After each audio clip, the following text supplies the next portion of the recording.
This is JP with Political Pop Culture. Check out a few of these highlights from this week's Political Pop Culture podcast.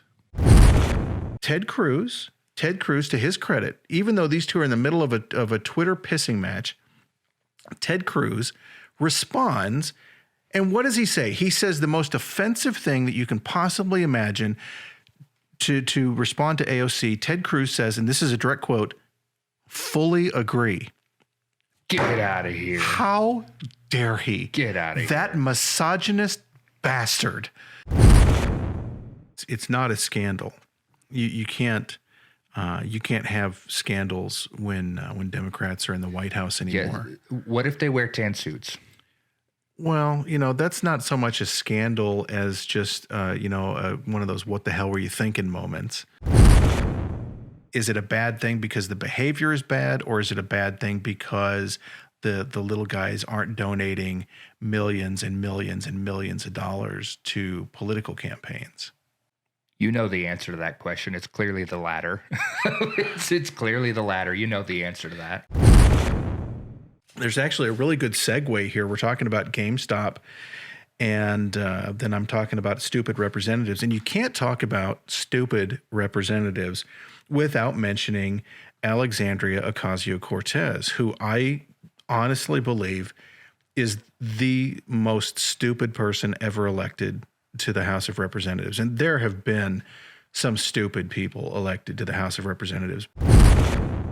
How does this relate to GameStop? How does this relate to AOC? Well, if you follow Twitter, which I strongly recommend that you don't, by the way. It is the bathroom wall of America. Oh my, no, it's the world. It's the bathroom floor. It is a dumpster fire full of tires. Yeah, what was the line from Deadpool? It's Mama June after hot yoga. It's it's horrific. You're hearing two messages, really, when you talk about this subject, because you're hearing a lot of calls for unity. You've heard calls from unity from basically every Democrat, and I share that. I share those thoughts. I really do.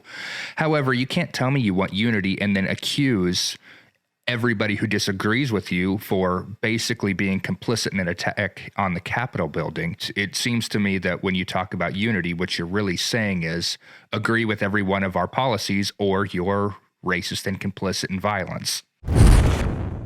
Lack of speed in his response doesn't mean that he was guilty of inciting violence or insurrection.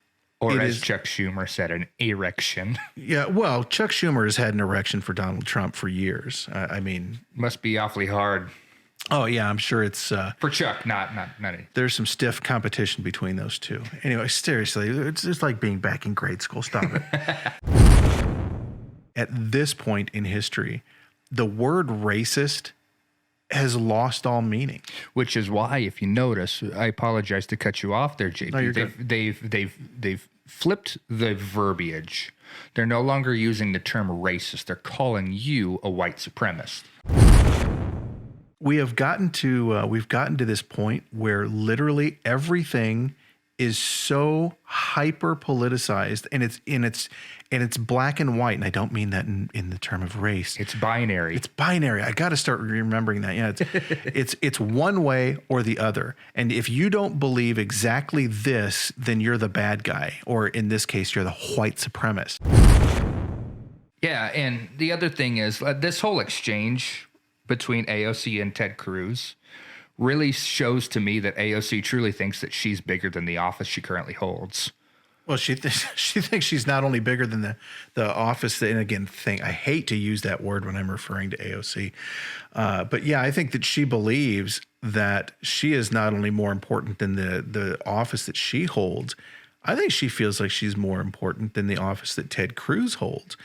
And of course, he's a senator versus a representative. I think that she feels like her opinion is more important than that of King Joseph I. And side note, calling for one of the most prominent members of the Conservative Party to resign, not going to promote unity.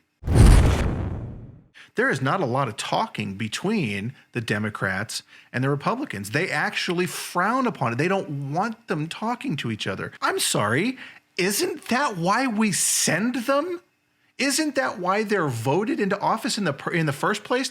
To talk about the problems, talk amongst yourselves, and then figure out solutions, equitable solutions for everybody? Shouldn't they be talking to each other? Shouldn't the Democrats and the Republicans get together and talk about, okay, hey, we're coming at this problem from this angle. You're coming at it from this angle. We may not agree with where you're coming from, and you may not agree with where we're coming from, but maybe we can find a way to meet somewhere in the middle. Isn't that what Congress is supposed to be doing? Yes. Full stop. Right? You can hear all this and more on the full Political Pop Culture podcast by clicking on the link in the description. You can also join the cult by following us at PolPopCult on Facebook, Twitter, Instagram, and Rumble.